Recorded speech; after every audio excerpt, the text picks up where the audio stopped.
সাফল্য। সংসারের প্রত্যেক মানুষ সফল হতে চান।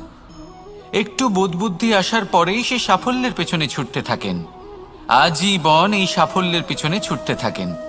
কিন্তু এই যে সাফল্য, তা অর্জন কি করে করতে হয়? ব্যবহার দ্বারা, ছলনা দ্বারা, বল দ্বারা, অর্থের দ্বারা? দুর্ভাগ্যবশত সাফল্য এভাবে লাভ করা যায় না। সাফল্য তখন লাভ করবেন যখন আপনি অসফলতা থেকে শিক্ষা লাভ করবেন। অসাফল্য থেকে শিক্ষা লাভ করা অত্যন্ত গুরুত্বপূর্ণ। করা ভুলের থেকে শেখা অত্যন্ত গুরুত্বপূর্ণ। যদি আপনি অসাফল্যকে ভয় পান, তার থেকে দূরে পালান, তাহলে জীবনে কখনোই এগোতে পারবেন না। অসফলতা আসেই আপনাকে এটা বোঝানোর জন্য যে সাফল্য কিভাবে অর্জন করা যেতে পারে।